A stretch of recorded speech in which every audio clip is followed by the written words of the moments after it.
Zapraszamy do Głomna, niewielkiej stacji kolejowej. Stacja ta, położona tuż przy granicy z Rosją, została otwarta w 1866 roku jako część wschodniopruskiej kolei, będąc kluczowym elementem łączącym regiony Prus Wschodnich z Polską.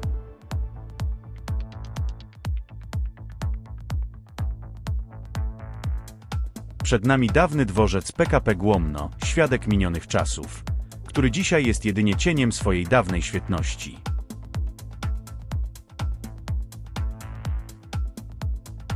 Stacja Głomno, zlokalizowana na linii kolejowej nr 38, łączącej Białystok z Korszami przez Ełk i Kętrzyn, odegrała ważną rolę w rozwoju komunikacji kolejowej w regionie. W latach 80.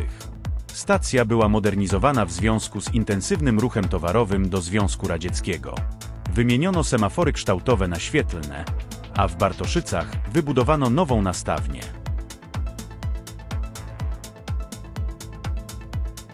Przenieśmy się teraz w czasie do 11 lutego 1990 roku, dnia, w którym z Głomna odjechał ostatni pociąg pasażerski. Od tego momentu stacja zaczęła popadać w ruinę. Wnętrze budynku dworca, które teraz jest w stanie zapomnienia, pokazuje ślady minionych lat. Opuszczone pomieszczenia, zdewastowane i zapomniane, przywołują echo dawnej świetności. Przechodzimy teraz na zewnątrz, na zarośnięte torowisko, które prowadzi do Głomna. 1 lipca 2002 roku zamknięto ostatnie połączenia towarowe. Torowisko, teraz całkowicie nieprzejezdne, zaczęło być rozbierane przez złodziei i powoli zarastać, poddając się procesowi sukcesji wtórnej.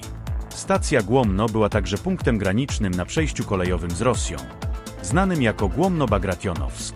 Teraz zarówno stacja, jak i przejście graniczne pozostają w stanie całkowitego opuszczenia. To, co kiedyś było tętniącym życiem centrum komunikacyjnym, dziś powoli znika w otaczającej przyrodzie.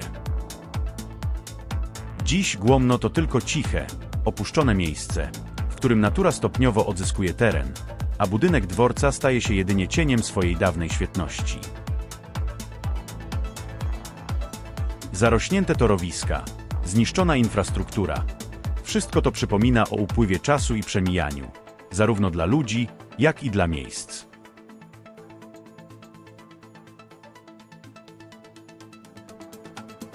Ale patrząc na te ruiny, warto zadać sobie pytanie, ile podobnych miejsc istnieje wokół nas, które niegdyś były tętniącymi życiem ośrodkami komunikacji, a dziś popadają w zapomnienie. Jaką cenę płacimy za postęp, który coraz częściej odwraca nas od historii, miejsc i ludzi, którzy ją tworzyli? Czy to tylko naturalny cykl zmian? Czy może jesteśmy świadkami zaniku czegoś, co zasługuje na pamięć? Głomno, choć opuszczone, nadal opowiada swoją historię o rozwoju, przemijaniu i o nieuchronnym zapomnieniu.